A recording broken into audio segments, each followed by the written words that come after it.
Graças, paz. Boa noite. Cremos no agir do Senhor nas nossas vidas, neste lugar, em tudo. Quero compartilhar uma palavra com vocês, irmãos. Tenho sido ministrado e desafiado por essa palavra. Talvez seja pelo momento que eu esteja vivendo, na minha vida, onde a minha fé precisa estar estabelecida. São muitos desafios. Às vezes nos sentimos limitados, mas quando nós temos a nossa fé estabelecida no Senhor, no sobrenatural de Deus, nós permanecemos. Amém? Feche seus olhos mais uma vez, vamos orar por este momento. Senhor, muito obrigado. Te agradecemos por esse tempo, ó Deus. Cremos que é um tempo onde o Senhor tem gerado algo nos nossos corações, um desejo por algo novo, Senhor. Creio sim, Pai, num tempo de despertamento da Tua igreja, um tempo de avivamento da Tua igreja, Senhor. E eu creio que também é um tempo de depuração, onde o Senhor está provando a nossa fé. Creio que o Senhor fará grandes coisas nestes dias, e o Senhor precisa de uma noiva pronta, forte, preparada. Ó Deus, mas sabemos que somos fracos, limitados, mas estamos aqui para clamar ao Senhor pelas nossas vidas, Senhor. Ajude-nos, Senhor, nesse momento. Ajude os nossos irmãos, Senhor, que têm fraquejado de alguma forma, que estão desanimados, que estão abatidos. Senhor, eu oro pela sua igreja agora, em nome de Jesus. Em nome de Jesus. Irmãos, se você tiver condições físicas, se isso não for te trazer problemas, vamos orar de joelhos agora. Eu quero orar pela igreja.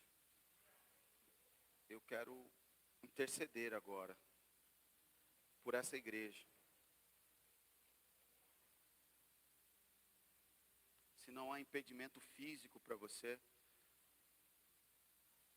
se não, pode ficar sentado, não é pecado não, tá? Mas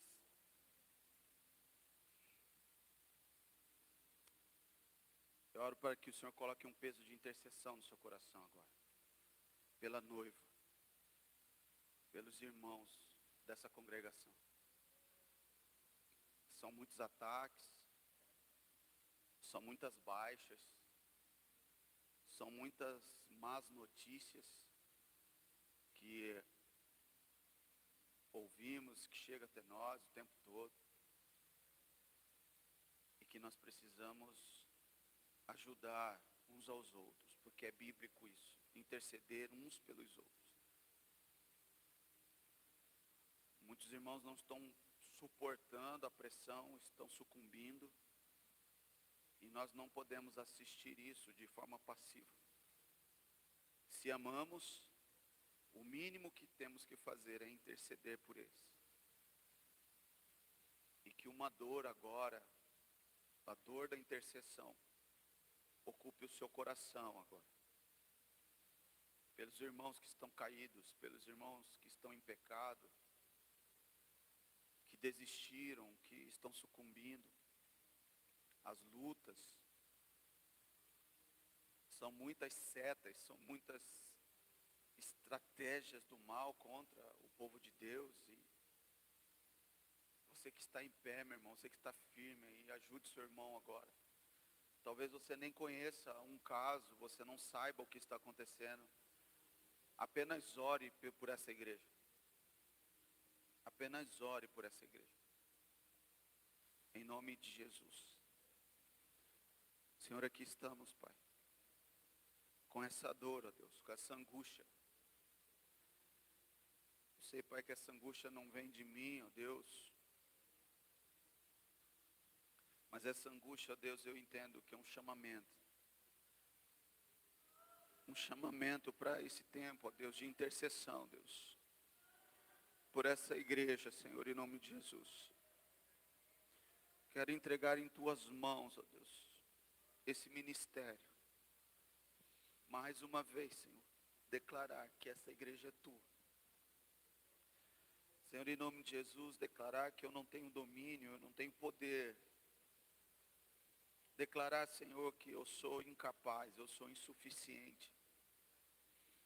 Eu não tenho habilidades, ó Deus, eu não tenho condições. Não há nada, Senhor, que eu possa fazer, Pai. Mas eu não posso ver os meus irmãos sendo abarroados, ó Deus, desanimados, impedidos, Senhor, de adorar, ó Deus, de fluir. Eu não posso estar parado, ó Deus, ouvindo tantas notícias de desistências.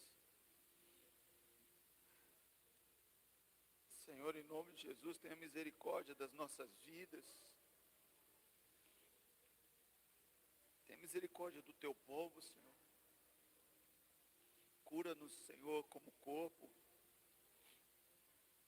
Cura-nos, ó Deus. Cura-nos, Senhor, de toda dor, de todo desânimo, Senhor, em nome de Jesus. Pessoas estão confusas, Senhor. Ilumine o entendimento, Senhor.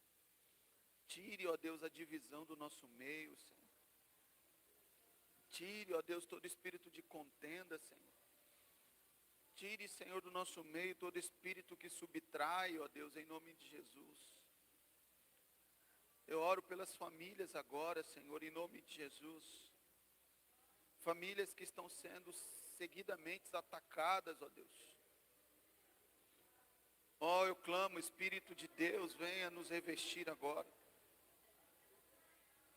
Tenha misericórdia de nós, Senhor, em nome de Jesus. Eu dou uma ordem a Satanás agora, tire as mãos das famílias agora, em nome de Jesus. Em nome de Jesus. Em nome de Jesus. Em nome de Jesus, que toda palavra de destruição caia por terra em nome de Jesus. Toda palavra de maldição sobre as famílias caia por terra em nome de Jesus. Todo ataque contra as famílias caia por terra em nome de Jesus. Porque está escrito que nenhuma arma forjada contra nós prosperará. E nós conhecemos a verdade, nós conhecemos a palavra. Nós embraçamos o escudo da fé agora, o qual é poderoso para apagar qualquer dardo inflamado do maligno. E nós resistimos a ti, Satanás, porque está escrito, sujeitai-vos a Deus, resisti ao diabo, e ele fugirá de vós. Nós exercemos força contra agora, Satanás. Nós te damos uma ordem, tire as mãos dessas vidas agora, tire as mãos dessa mente, da mente deste homem agora, em nome de Jesus. Você que está gerando confusão na mente deste homem, em nome de Jesus eu te dou uma ordem agora, em nome de Jesus, que a luz brilhe agora, que esse entendimento seja iluminado pelo poder de Deus agora, que toda decisão possa ser tomada debaixo do temor do Senhor, de acordo com a palavra do Senhor. Eu oro agora em nome de Jesus e repreendo toda enfermidade que tem assolado esse povo em nome de Jesus. Resistimos agora a ti, Satanás, e damos uma ordem: tire toda a enfermidade em nome de Jesus, saia agora em nome de Jesus. Toda a opressão maligna agora vai saindo em nome de Jesus. Toda astúcia, todo mal, eu ordeno, saia em nome de Jesus. Em nome de Jesus. Eu declaro neste lugar famílias reconstruídas, famílias restituídas. Eu declaro neste lugar que toda amarração que foi feita sendo desfeita agora, toda prisão agora sendo quebrada em nome de Jesus, todo jugo agora sendo arrancado em nome de Jesus. Em nome de Jesus. Eu creio. Agradeço a ti, Senhor, porque creio, mesmo sem ver. Eu te louvo, Jesus, pela tua graça que nos alcança nessa noite, pela sua restauração, Senhor, que é manifesta nas nossas vidas. Continue operando em nossas vidas, Senhor, através da tua palavra. Continue falando conosco, ó Pai, assim como o Senhor fez desde o início desta reunião. Que o Senhor possa moldar o nosso caráter, possa alicerçar a nossa fé. Restabeleça, Senhor, aquilo que está quebrado. Ó Deus, em nome de Jesus eu te peço. Revigora o cansado, Senhor. Dê força, Senhor, ao abatido, Senhor. Mate a sede, Senhor, do sedento esta noite. Sacia a fome, Pai, do faminto esta noite. Que o teu nome seja glorificado neste lugar. Que o teu nome seja exaltado aqui, Pai. Assim nós oramos, crendo, em nome de Jesus. Amém. Fique em pé aí, meu irmão.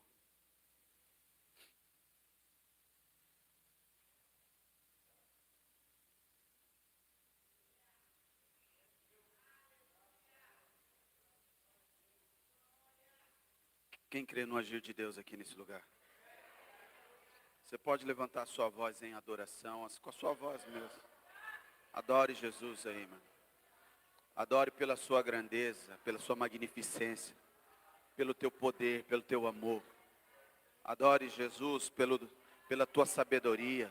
Adore Jesus pela sua onisciência. Adore Jesus porque Ele sustenta todas as coisas. Porque Ele é o verbo, porque Ele é o pão, porque Ele é poder. Isso, adore mesmo, adore. Te louvamos, Jesus.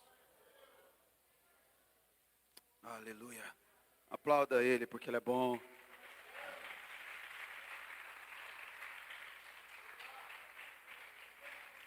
Pode sentar, meu irmão, eu quero compartilhar uma palavra com você, como eu estava dizendo. Que Deus tem liberado sobre a minha vida nessa semana. E glória a Deus por isso. Eu leio, quando eu vejo as escrituras, eu vejo um Deus que opera milagres, que Ele opera maravilhas. Ele faz o impossível acontecer. Ele faz coisas que aos nossos olhos são impossíveis de serem manifestas. E Ele sempre nos surpreende. Deus é um Deus que age em todo tempo. Deus, Ele não dormita nem dorme. Assim está escrito. O guarda de Israel não dormita nem dorme. Ele está atento a todo movimento. Nada surpreende Deus, nada pega Deus de surpresa. Ele conhece todas as coisas e nós precisamos crer nisso. E quando nós entendemos isso, o nosso coração, a tendência é descansar no Senhor.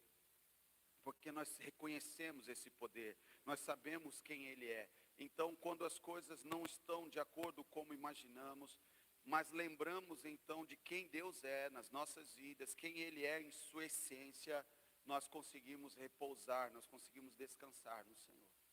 Então, eu lembro de Isaías, quando o profeta escreveu lá em Isaías 41, verso 18, a palavra do Senhor diz, que o Senhor diz, abrirei rios nas colinas. Ele diz que as colinas estéreis e fontes, Ele vai abrir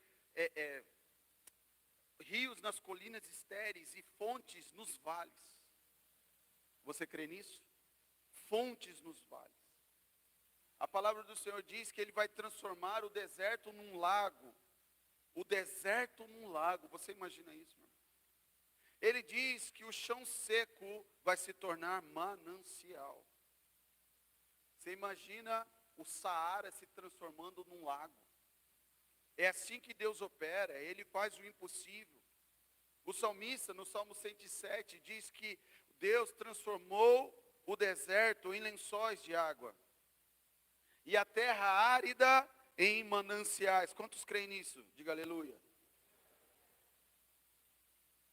Mas como é difícil nós deixarmos ou permitirmos que isso desça para o nosso coração no tempo de luta, no tempo de escassez. Mas é sobre isso que eu quero falar, meu irmão, para edificar a sua fé essa noite. É uma palavra de fé. É uma palavra de fé. E eu creio que se os seus ouvidos espirituais estiverem bastante abertos, a sua mente estiver bem concentrada naquilo que Deus quer falar com você, você sairá daqui crendo ainda mais naquele Deus que você já serve, que você ama, que você não abandonou, em nome de Jesus. Você crê nisso? Eu creio. Eu creio nisso. Você que gosta de anotar, escreva isso. Esse é o tema da nossa mensagem. Deus abre fontes no deserto. Esse é o nosso Deus. Feche os seus olhos mais uma vez, meu irmão. Como você está aí sentado. Se você crê, você vai dizer assim: o meu Deus abre fontes no deserto. Ainda com os olhos fechados, ore aí. Você vai trazer à sua memória o deserto que você está vivendo. Qual é o deserto que você está vivendo? Seu relacionamento, sua casa, sua família, seu casamento, suas finanças, sei lá, seu trabalho, suas emoções. Qual é o deserto que você está vivendo? Você vai trazer a memória agora. Peça para o Espírito Santo trazer a sua memória agora. Qual o deserto que você está atravessando? E você vai dizer isso para você mesmo. O meu Deus abre fontes no deserto. Não importa quão seco esteja a sua vida. Não importa quão estéril possa parecer o solo que você está pisando agora. Se você crê, ore agora com fé, dizendo: o meu Deus abre fontes no deserto. Não importa o tamanho da dor que você esteja sentindo agora, meu irmão. Declare isso em fé. O meu Deus abre fontes no deserto. Você vai trazer à memória agora o seu casamento, as suas finanças, vai dizer o tamanho do problema que você está vivendo. Aí você vai dizer assim: apesar de tudo isso, o meu Deus é o Deus que abre fontes no deserto. Ore, meu irmão, ore em fé. Faça essa declaração de fé. Em nome de Jesus. Aleluia. O meu Deus abre fontes no deserto.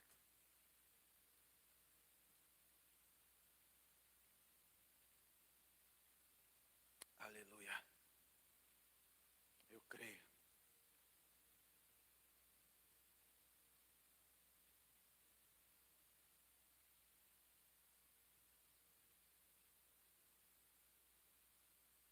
Aleluia.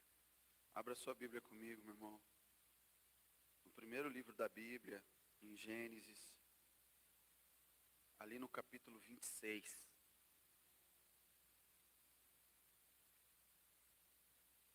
Verso 2. Apareceu-lhe o Senhor e disse: não desça ao Egito, fica na terra que eu te disser. Aleluia. Glória a Deus. Diga assim: na crise, eu preciso ouvir a voz de Deus. A diferença, meu irmão, de Isaac para o seu pai, é que Isaac, nesse momento, ele ouve a voz de Deus. E mesmo em meio à fome, ele resolveu confiar, baseado tão somente numa palavra. Eu te pergunto aqui essa noite: o que é suficiente para você? A palavra de Deus não basta? Porque se você notar no verso 2, ele estava vivendo um cenário de fome, de escassez. Então ele ouviu uma palavra vinda de Deus: não desça para o Egito, fique aí, fique na terra que eu te disser. Quando Deus liberou a palavra, meu irmão, as coisas não mudaram da noite para o dia. Quando Deus liberou a palavra, o cenário continuou sendo de fome. Quem está me entendendo? Deus liberou a palavra, ele recebeu uma palavra, Isaac recebeu uma palavra, mas a terra ainda sofria com a fome, nada mudou no natural. Por isso a minha pergunta: a palavra de Deus não basta para você? Posso fazer outra pergunta, meu irmão? O que você tem ouvido mais? O que você tem ouvido mais? As suas justificativas para desobedecer? ou a ordem expressa de Deus? Deus deixou algo claro aqui. O que você tem ouvido mais? As suas desculpas, os seus argumentos? Ou a palavra de Deus? A ordem expressa de Deus? Por que eu falo isso, meu irmão? Porque tem muitos crentes, muitos cristãos que conhecem a palavra, sabem da verdade. E quando você lembra-os, porque não ensina, você lembra-os da palavra, eles têm sempre um argumento, uma justificativa para não obedecer a palavra. A pergunta que eu fiz, eu preciso reforçar, a palavra de Deus não basta para você? Quando Deus fala com Isaac, assim que ele terminou de falar com Isaac, as coisas continuaram no mesmo cenário, nada mudou. Mas eu preciso dizer para você, meu irmão, quando Deus quer fazer algo, Ele aproveita o tempo de escassez, inclusive. Amém? Abraão, o seu pai, saiu do lugar que Deus estava se revelando a ele. Ele tinha acabado de levantar um altar, Deus estava se revelando a ele, Deus estava se mostrando a ele. Ele saiu daquele lugar e desceu para o Egito. O que Deus quer mostrar para você essa noite, meu irmão? O que Ele quer lembrar você essa noite? O que Ele quer te ensinar essa noite? É que Ele quer a sua dependência. Tanto que Ele fala para Isaac, fica na terra que eu te disser. Ele ainda não tinha dito, eu ainda vou dizer, fique na terra que eu disser. Eu vou te mostrar a saída. Um plano futuro. Fique na terra que eu disser. Ele quer que você confie nele. Ele quer que você espere nele. Ele quer que você descanse na tua palavra. No meio da crise, ouça Deus. Ouça o Deus multigeracional que tudo vê. Ele é o Deus que tudo vê. Leia comigo o verso 3. A terra que eu te disser, e ele diz no verso 3, habita nela, e serei contigo, e te abençoarei, porque a ti e a tua descendência darei todas estas terras, e confirmarei o juramento que fiz a Abraão teu pai. Multiplicarei a tua descendência como as estrelas do céu, e lhe darei todas essas terras. Na tua descendência serão abençoadas todas as nações da terra, porque Abraão obedeceu a minha palavra e guardou os meus mandados, os meus preceitos, os meus estatutos e as minhas leis. Deus de gerações, um Deus multigeracional, que tudo vê. Ele já sabia que no lugar que ele ia plantar Isaac, naquele lugar, se Isaac habitasse naquele lugar, ele se manifestaria de tal forma, e ali ele seria próspero. Ele já estava vendo, Deus já sabia, Deus tinha um plano, apesar do cenário atual de escassez, de fome, de dor, Deus tinha uma palavra, Deus tinha uma promessa, Deus já estava falando, revelando um plano futuro. Ainda, meu irmão, que o cenário seja terrível hoje, confie no Deus multigeracional que tudo vê. Ele é fiel. Ele vela por sua palavra para que se cumpra. Ele olha para você, ele te vê, mas ele vê também seus descendentes. Ele sabe que aquilo que você está passando hoje vai ser importante para os seus filhos, para os filhos dos seus filhos. Ele quer que você esteja nesse lugar, passando o que você está passando hoje, porque o plano de Deus não se resume a você, meu irmão.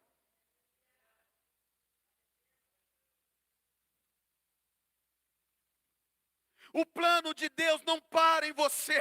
Você não é o fim do plano de Deus. Confia nele. Ele vê seus descendentes. Aquilo que você não entende hoje se revelará. Apenas creia. Se Isaac descesse para o Egito, meu irmão, ele ia saciar a sua fome, a fome da sua família, é verdade. Mas se ele obedecesse à voz de Deus e ficasse na terra da escassez, na terra que passava fome, Deus cumpriria seus propósitos na vida dele. Olha aqui para mim, o que você está buscando? Saciar essa fome que você tem agora? Ou você prefere que os propósitos de Deus se cumpram na sua vida?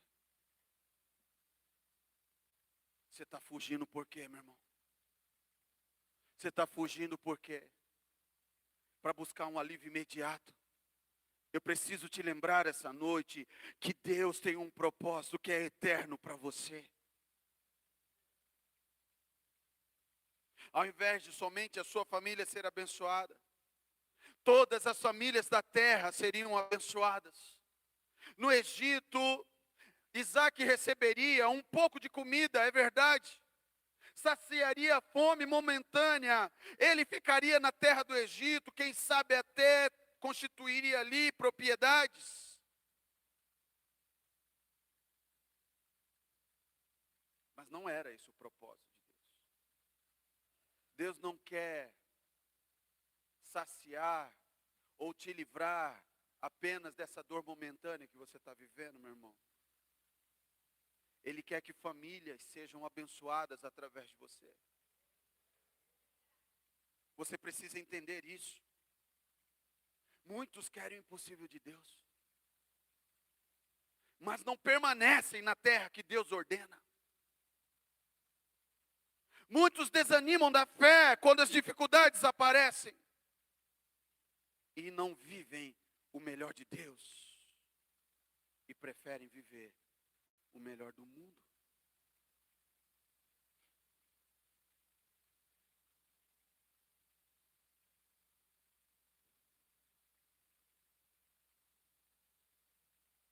Mais uma vez foi necessário Isaac confiar na palavra. Olhar apenas com os olhos da fé. Suportar a dor da escassez, da fome. Esperar o tempo passar. Para que a palavra de Deus se cumprisse na sua vida. O Deus que eu sirvo é o Deus que abre fontes no deserto. Nosso problema, irmão, é que quando achamos que está demorando muito, quando achamos que a solução para o nosso problema está demorando muito, nós pensamos que não era Deus nos direcionando e então nós desistimos de perseverar. Porque nós somos imediatistas. Nós recebemos uma palavra e nós queremos que ela se manifeste na mesma hora. Quem crê que tem promessa aqui? Levanta a mão aí. Você tem promessa? Eu te pergunto, o quanto você está disposto a esperar ela se cumprir na sua vida? Ah, eu tenho uma palavra. Aí eu começo a me esforçar para fazer acontecer. Mudo de lugar, quando era para eu estar no mesmo lugar, plantado no mesmo lugar. Eu saio do lugar. Deus tem nos direcionado, meu irmão, a permanecermos. Muitas vezes você desiste quando a bonança está bem pertinho. Está quase lá. O impossível está quase se tornando possível. Aí você desiste. Na crise, ouça a voz de Deus. O Deus multigeracional que tudo vê. Ainda que você não entenda, meu irmão, permaneça. Olha aqui para mim, por favor. ainda que você não entenda, permaneça. Verso 6. Isaque, pois, ficou em Gerar. Isaque, pois, ficou em Gerar. Gerar significa, no original, essa palavra, o nome dessa cidade, significa pernoite ou alojamento. Isaque estava num caminho das suas promessas, da terra prometida. Só que neste momento Isaque ficou em Gerar. Isaque ficou na terra chamada pernoite. Isaque ficou na terra chamada alojamento. Você já ficou alojado, meu irmão, alguma vez na sua vida? Um final de semana, um feriado, um período da sua vida? Quem já ficou alojado aqui? Você morou lá? Hã? Olha o nome, alojamento. Você ficou um tempo. Uns passam o final de semana, outros passam 20 dias, outros passam um tempo maior, mas de qualquer forma, é temporário. Não é sua casa. Quem está aqui? Quem está me entendendo? Isaque não voltou para a terra prometida, mas Isaque também não desceu para o Egito. Ele ficou ali no meio termo, que era a terra dos filisteus. Essa terra, Gerar, meu irmão, é ali entre a eternidade com Deus e a perdição com o inimigo. Gerar significa, meu irmão, este mundo que vivemos. Um lugar onde Deus quer nos abençoar, mas ainda não é o nosso alvo final. Quem está me entendendo? Aleluia. A palavra do Senhor, ela é muito clara quando ela diz que pela transgressão de um homem, a morte reinou. A morte reinou pela transgressão de um homem. Mas ela continua dizendo muito mais: os que recebem da transbordante provisão da graça, do dom da justiça, reinarão em vida por intermédio de um único homem, Jesus Cristo. Romanos 5,17. Reinarão em vida. Vida abundante, meu irmão. Vida abundante para essa vida, tanto para essa vida quanto para a eternidade.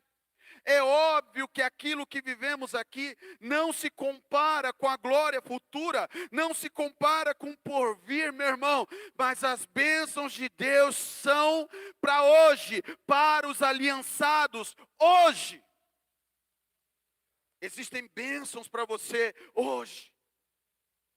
É claro, nós entendemos a glória é incomparável. Mas você precisa entender que existem bênçãos para você hoje, em Gerar. Gerar é uma terra temporária, é uma terra de passagem. Mas você precisa permanecer e crer que neste lugar Deus te fará próspero. Ainda que você não entenda, permaneça. Permaneça. A fase que você está vivendo no seu relacionamento, ela é temporária, meu irmão.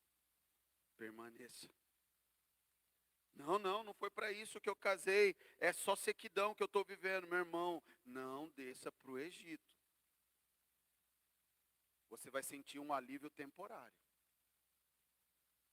Você pode até reconstruir alguma coisa lá, mas não é esse o propósito de Deus para você.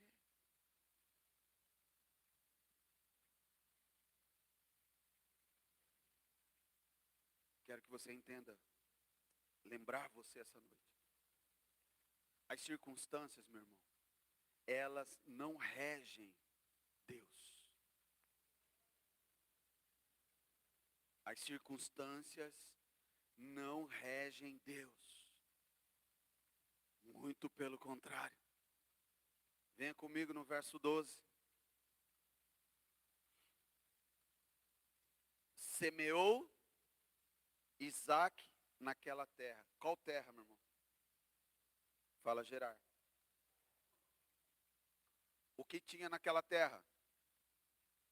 Diga fome. Diga mais forte, fome. Gerar tinha fome. No meio da escassez, no meio do nada, no meio da impossibilidade, meu irmão, preste atenção nisso. No meio da impossibilidade, semeou Isaac naquela terra. Você está passando por dificuldade, meu irmão? Por que você parou de semear? Ah, tá tudo ruim também, não vou mais, não vou lutar mais, não vou fazer mais nada. Acabou, entrego tudo. Eu estou vivendo o tempo de escassez, não vou fazer mais nada. Meu irmão, em Gerar, na terra da fome, na terra da escassez, semeou Isaac naquela terra.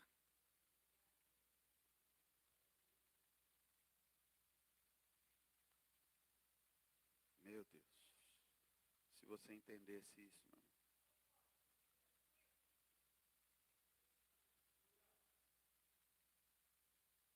O texto continua, meu irmão. Um homem que creu na palavra, que no meio da escassez, ele não decidiu parar de semear, ele continuou semeando nas impossibilidades, e o texto continua, e no mesmo ano, recolheu 100 por 1, porque o Senhor o abençoava.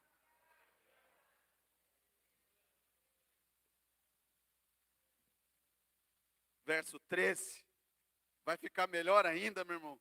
Enriqueceu-se o homem, prosperou, ficou riquíssimo, possuía ovelhas e bois e grande número de servos, de maneira que os filisteus lhe tinham inveja. Aleluia. Por que você parou de semear? Por que você parou de semear no seu casamento? Por que você parou de semear no seu relacionamento com seus pais? Por que você parou de semear lá no seu local de trabalho só porque está ruim? Por que você parou de semear? Por que você parou de semear, meu irmão, no seu ministério? Só porque você acha que não está tendo oportunidade? Por que você parou de semear? Por que você começou a fazer de qualquer jeito? Por que abandonou? Só porque está seco, porque está árido. Não foi Deus que te chamou? Por que você não confia na palavra dele? Ele semeou numa terra de fome. E no mesmo ano, cada sementinha que ele plantou, ele colheu 100. Ele se tornou riquíssimo. Você quer se tornar uma mulher riquíssima no seu casamento? Semeie no seu casamento. Homem, semeie no seu casamento. Não desanima não, meu irmão.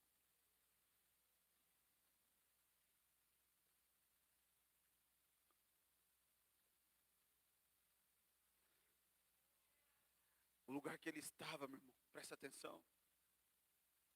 No lugar que ele estava, as pessoas ainda estavam passando fome. Mas ele, pela obediência, ele foi extremamente abençoado. Quando nós obedecemos a Deus e permanecemos onde Ele nos orienta, mesmo em meio às dificuldades, meu irmão, Deus nos abençoa. Lembre-se disso. Deus é um Deus que muda realidades, meu irmão. Ao seu lado, meu irmão, pode estar um caos. As famílias do mundo podem estar destruídas, meu irmão. A sua família será um oásis, onde os sedentos irão buscar água. Você crê nisso? Creia nessa palavra. Porque o Deus que nós servimos abre fontes no deserto.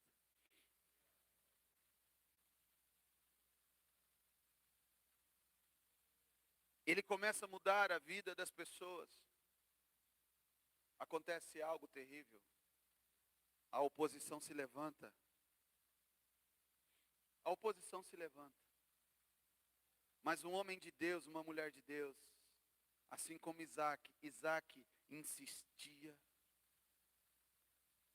Isaac não arredou o pé, meu irmão. Quando a oposição se levantar na sua vida, olha aqui para mim. Insista, persista, resista. Amém?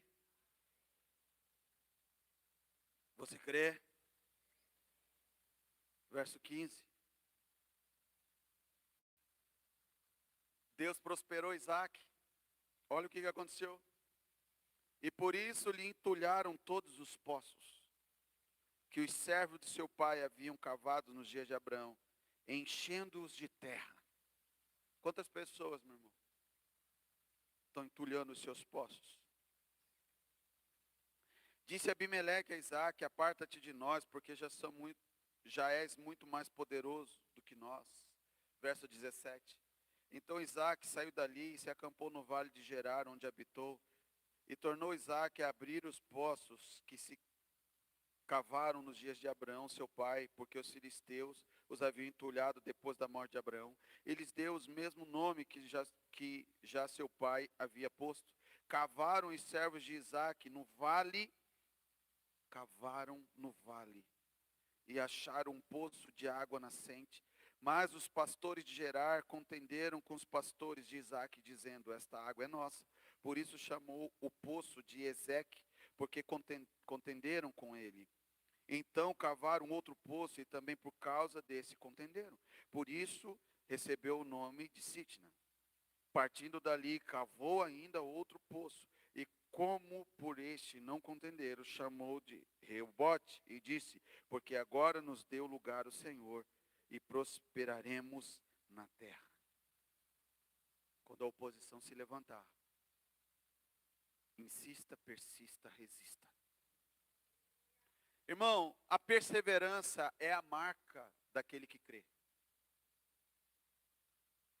Você precisou de fé para nascer de novo, amém? Quantos nasceram de novo aqui? Mas a palavra diz que a fé não é apenas exercida para o novo nascimento, mas para uma vida. Você precisa exercer a sua fé não apenas para nascer de novo, mas para viver. A palavra do Senhor diz que o justo vive pela fé. Essa palavra foi citada, é mencionada nas Escrituras pela primeira vez, lá em Abacuque, no capítulo 2, no verso 4. A palavra do Senhor diz: o soberbo, eis o soberbo, a sua alma não é reta nele, mas o justo viverá pela sua fé. Glória a Deus. Viver pela fé, meu irmão, é permanecer leal, confiando nos propósitos de Deus. Vivendo diferente dos padrões dos descrentes, longe da maldade, da violência, da ganância, da libertinagem, da idolatria. É confiar e se alegrar no Deus da salvação, mesmo quando tudo desmorone. Ainda que a figueira não floresça.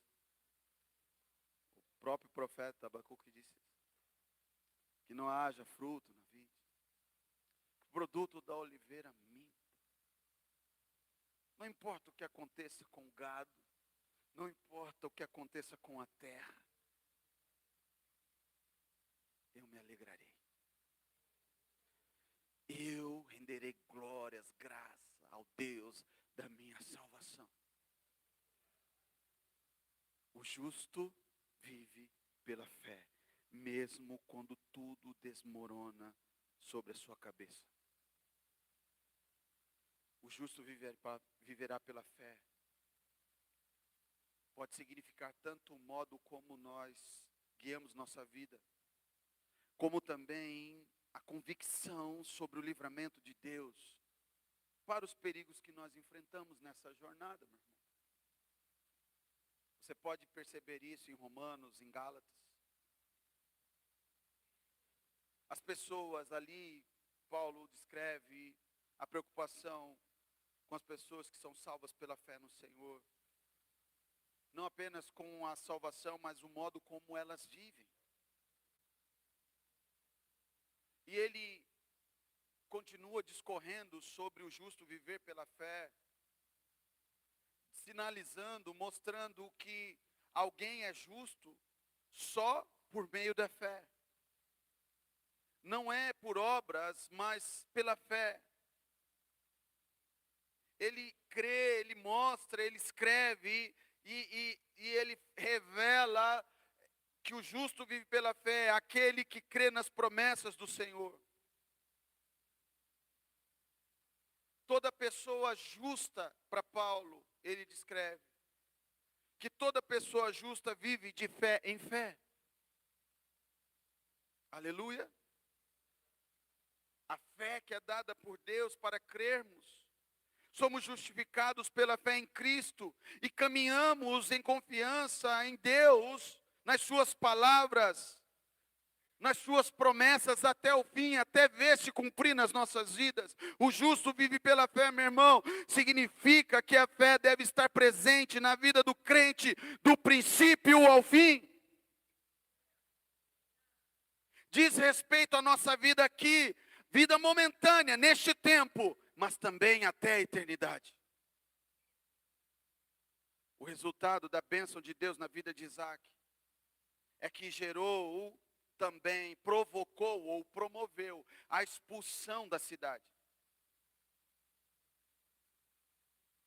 Muitos, meu irmão, quando são abençoados, não entendem porque as provações continuam em muitas áreas da sua vida. Às vezes nós queremos ser abençoados, mas quando somos provados, nós falhamos. Vem para a igreja, experimenta uma bênção. A água estava aqui, né? Aí ele começa a respirar. Aí vem as lutas de novo, ele abandona tudo. Para que eu estou indo na igreja? Não está adiantando nada. Para que fazer campanha? Para que orar? Para que jejuar? Para que levantar de madrugada para interceder? Não vejo nada mudar. Aí começa a melhorar um pouquinho. Ele não entende por que ainda está passando por provações em outras áreas. Aí abandona.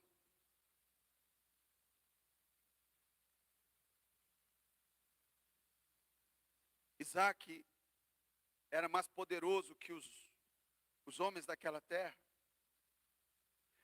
Eles mesmos disseram, vocês são mais fortes que nós. Se ele era mais forte, meu irmão, então ele poderia botar banca.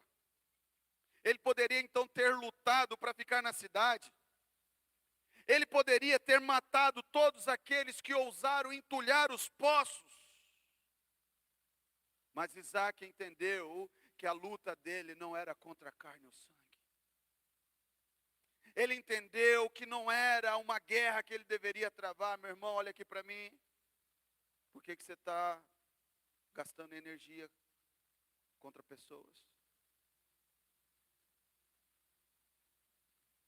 Existem batalhas que você não precisa entrar. Basta ouvir a voz de Deus e entender que o impossível te acompanha. Ele sabia que mesmo no deserto, Deus pode abrir fontes.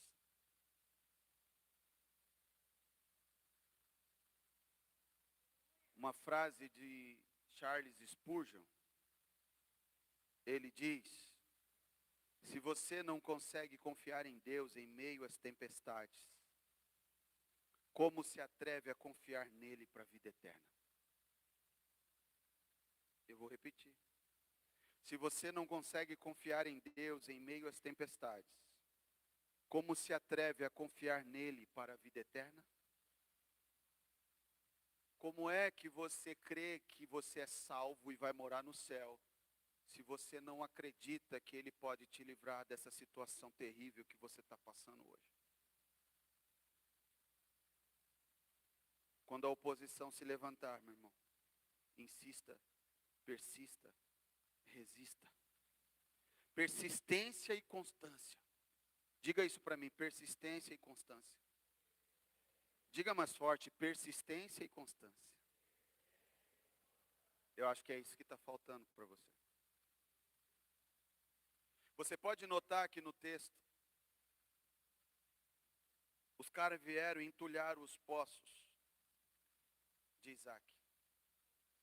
Aí no texto você lê assim, verso 15. E por isso lhe entulharam todos os poços que os servos de seu pai haviam cavado nos dias de Abraão, enchendo-os de terra. Disse Abimeleque a Isaac, aparta-te de nós, porque já és muito mais poderoso do que nós. Verso 17.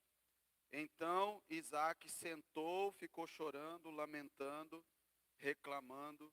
Foi isso? Assim que está aí. Ele se acampou no vale de Gerar, onde habitou. Verso 18. Isaac ficou parado no tempo, reclamando de tudo, porque as pessoas se levantaram contra ele. É assim que está aí? E tornou Isaac a abrir os poços. Pega a sua Bíblia aí, meu irmão. Vê aí. Olha aqui para mim, meu irmão. Quem crê na palavra do Senhor, quando a oposição se levanta, quando as coisas saem do eixo, quando as coisas param de dar certo, ou não estão saindo como imaginamos, o homem e a mulher de Deus não senta para lamentar, não desce para o Egito para buscar as facilidades. Ele sai, ele se movimenta debaixo de uma palavra e cava novamente. Ele desentulha. Isaac abriu poços, porque ele sabia que o seu rebanho, a sua família, os seus servos, isso representava vida para todos eles. Olha aqui para mim, meu irmão. Quantos poços você está disposto a cavar para que não falte água para sua família, para o seu ministério, para a sua vida? O quanto você está disposto a ir além, continuar. Embora, meus irmãos, queiramos sempre que as vitórias venham num primeiro momento, nem sempre isso acontece. Veja, tinha um poço, entulharam, ele saiu do lugar, cavou de novo, foram lá, entulharam de novo. Mas que miserável. Eu escavo, quando acho água, vem os caras e entulham. E entulha de novo. Aí você vem e faz a campanha pela família. Aí parece que o negócio vai. Você vira as costas e entulha o poço. Cadê? Aí a família está morrendo de sede, o casamento está morrendo de sede. Aí você senta e reclama. Não é isso que a palavra nos ensina. Entulharam seus poços. Cava de novo. Até achar água.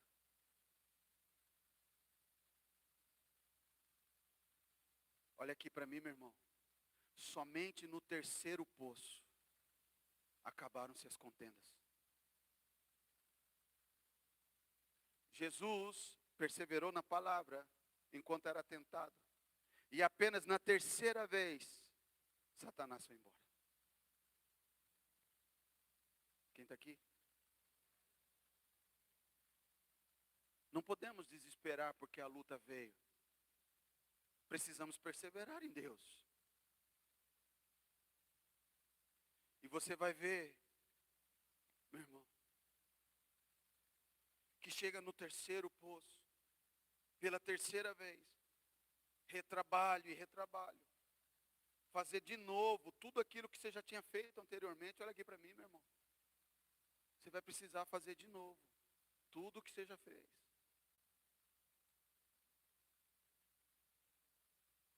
Tudo de novo. Você não quer água fresca para a sua família?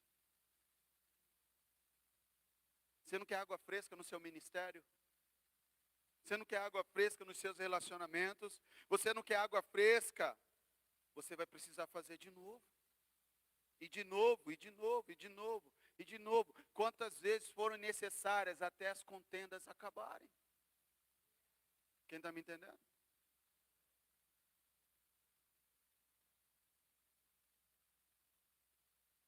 Preciso ensinar você algo sobre fé. Fé, meu irmão, não é otimismo. Tem gente que acha que, tem muito crente que tem a fé errada. É por isso que não funciona. Tem muito crente que confunde fé com otimismo. Então ele fala assim, ai, tomara que dê certo. Tomara que meu casamento melhore. Tomara que meu relacionamento. Tomara que eu seja promovido. Tomara, eu estou otimista. Não, o justo não é otimista. O justo vive pela fé. É diferente. Sabe qual que é a diferença do otimista para o justo que vive pela fé? O otimista, ele nega a realidade. Ele sublime a realidade. Ele faz questão de não ver a dificuldade. Ele não quer ver a dificuldade. Quem está me entendendo? E ele fica iludido. Não, a fé não nega a realidade. Se fôssemos transportar essa teoria aqui para o texto, para fazer o paralelo, seria mais ou menos assim. Entulhar o poço de Isaac. Ele ia sentar do lado do poço e ia falar assim, vai brotar água. Esse é o otimista. Não, filho, não vai brotar água. O poço tem que ser cavado. Tem muito crente aqui, otimista. Você está sentado, meu irmão, do lado do poço que entulharam. Falando, vai dar água. Não vai dar água. Não vai dar água. Poço entulhado precisa ser escavado. A fé não nega a realidade. A fé não tem nada a ver com otimismo. Você está me entendendo? Diga, a fé não é otimismo. Fala mais forte, a fé não é otimismo. A fé é crer no invisível. Amém? Estivemos numa conferência esse final de semana.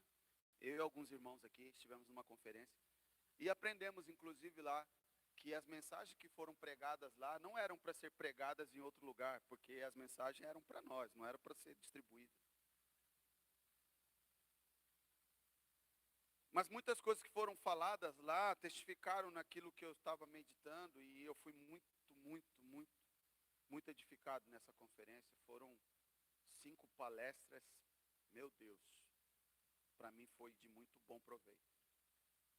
Mas eu quero trazer uma menção que o pastor Luciano Subirá trouxe ali. Eu quero compartilhar com vocês algo, uma observação que ele fez nas escrituras acerca da fé. Eu estou dizendo que fé é crer no invisível, amém?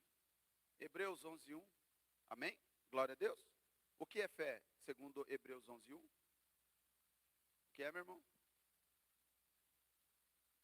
Certeza das coisas que se esperam, convicção de fatos que não se veem. Isso é fé. Quer ver? Vem aqui comigo em Gênesis 15.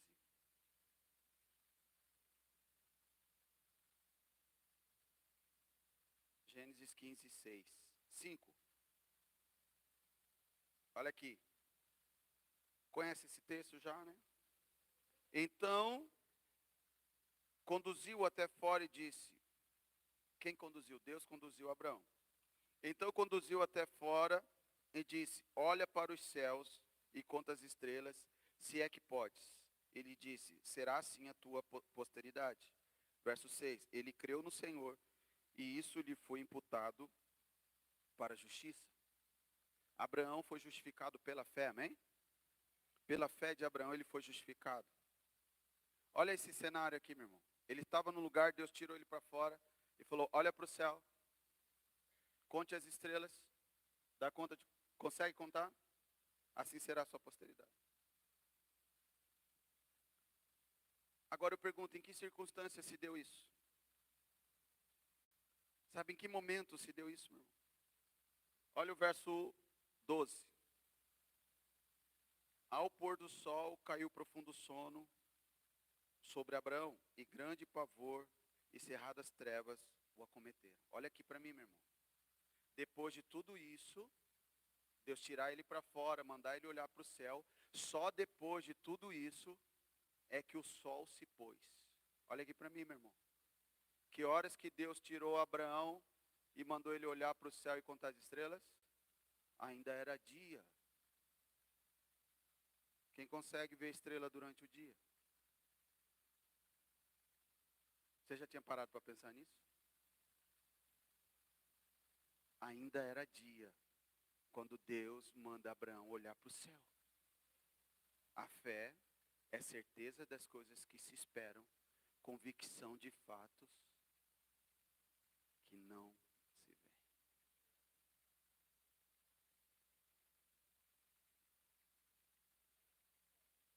É racionalmente impossível de ser compreendido. Somente um homem obediente à voz do seu Senhor poderia compreender. Se não fosse por um coração marcado e movido pelas ondas da fé, que nos ensina a simplicidade de caminhar no sobrenatural, é impossível compreender essas coisas. A fé é o firme fundamento, é a certeza das coisas que se esperam, convicção. É você olhar para o céu, meu irmão, durante o dia e crer que as estrelas continuam lá. É um conforto esperançoso de que existe um sol prestes a romper, ainda que eu não possa ver a sombra do dia. Precisamos permitir que essa pequena semente de mostarda cresça. Precisamos permitir e fluir e mergulhar sem medo neste oceano, que é a habilidade sobrenatural que nos permitirá contar as estrelas invisíveis. Então nós precisamos dizer sim ao Espírito Santo, que é o principal interessado em regar essa semente, que nos conduz às verdades de Cristo. A fé não é otimismo. A fé também, meu irmão, não é positivismo. Tem gente que acha que ele ficar repetindo algo, porque vai dar certo, vai dar certo, vai dar certo, vai dar certo. Mentaliza, vai dar certo, vai dar certo, vai dar certo. Não é fé, meu irmão. A fé não é otimismo, a fé não é positivismo. A fé é quando eu tenho certeza que algo vai acontecer, ainda que eu não veja. Mas eu digo também que a fé não é otimismo, a fé não é positivismo. E eu digo para você, meu irmão, a fé também não é conformismo. A fé não é conformismo. Seja o que Deus quiser. Não, isso não é fé. Quem tem fé se movimenta em fé. Ainda que ele não veja, ainda que ele não saiba qual é a terra, ele confia que Deus vai mostrar a terra. Vai para a terra que eu lhe mostrarei. Vai para a terra que eu direi. Ele vai, ele se movimenta. A partir da palavra ele se movimenta, ainda que não veja, ainda que não entenda. Ele crê, ele se movimenta. Fé, meu irmão, não é sentar ao lado do poço. Eu estou dizendo que a fé não é conformismo. Você precisa trabalhar. para ver água brotar do poço na sua vida. Agir em fé, se movimentar em fé, é uma esperança ativa. Entulhar os seus poços, escava outro. Entulharam novamente, escava outro. Você que acabou de pensar aí, mas até quando? É para você que eu digo agora. Até acabar a contenda.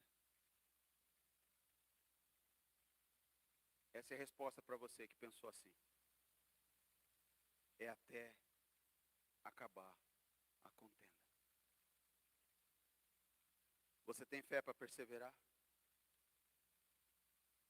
Você tem fé para continuar?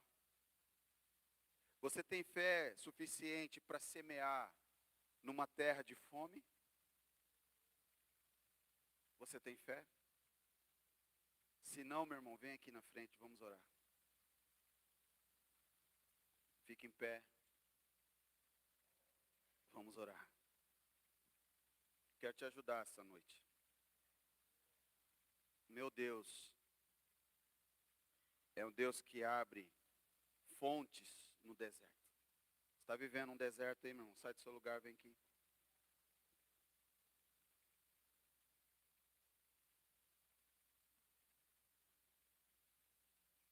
Creia que Deus pode mudar essa realidade. A minha expectativa é que você saia daqui fortalecido. Meu.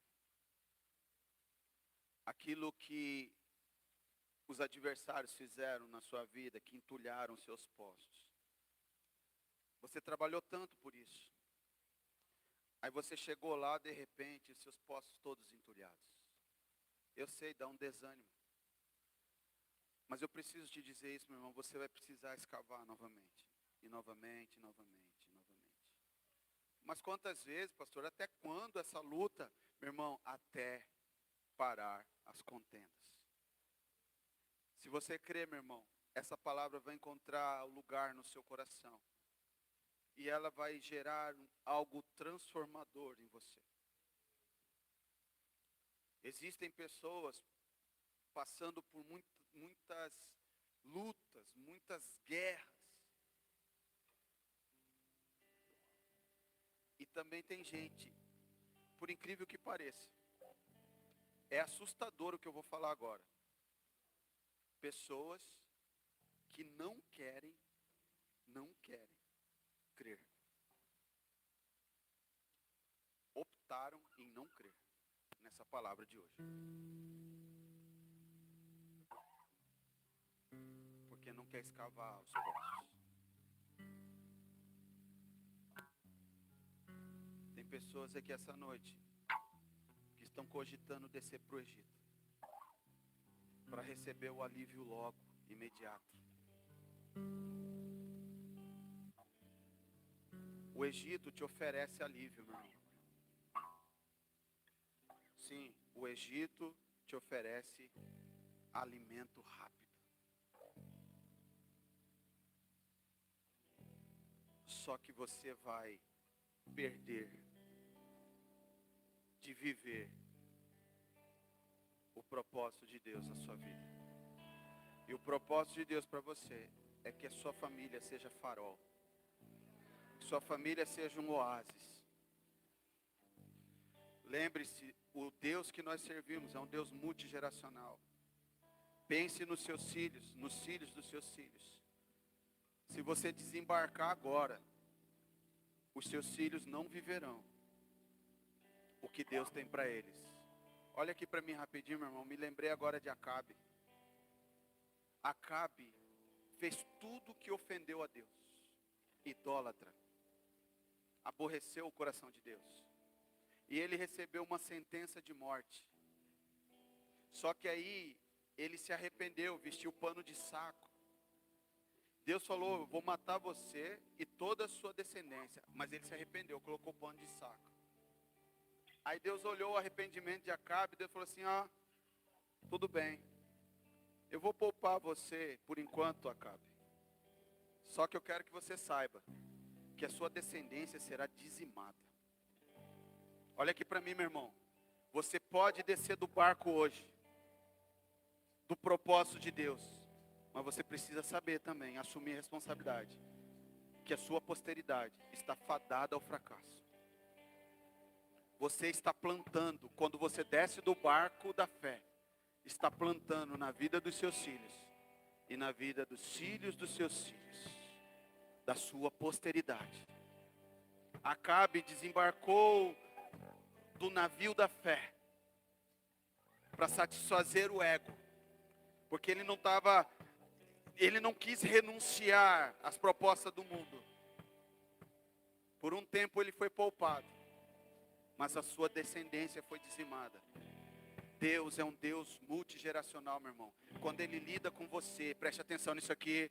Quando Ele lida com você, Ele não está lidando só com você. Ele está lidando com a sua posteridade. Você que é solteiro aí, você que é adolescente, jovem, meu irmão, entenda isso. Deus está te tratando, sabe por quê? Porque Ele já está de olho na sua próxima geração, meu irmão. Ele está olhando já o seu futuro casamento, Ele está olhando lá na frente. Ele já viu, na verdade. Ele já viu o seu filho, os seus filhos, filhos dos seus filhos, Ele já viu tudo. Então é por isso que Ele está tratando com você agora. Mas se você desembarcar agora, toda essa geração que está vindo atrás de você está fadada ao fracasso, porque você não está tendo coragem de se humilhar na presença de Deus. E está querendo descer para o Egito, para buscar o alívio momentâneo, imediato. O Egito está te chamando, ó, com placas de neon, chamando você. Venha, venha, eu tenho alívio imediato para você.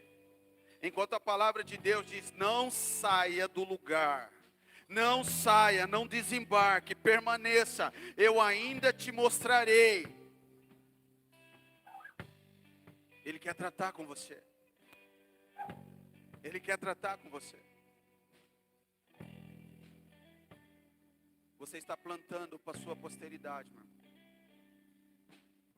Se você permanecer plantado junto aos ribeiros de águas, você vai ver a sua mesa, seus filhos, os filhos dos seus filhos. Você verá, meu irmão, você verá. Pelo contrário, você está sacrificando gerações. Gerações.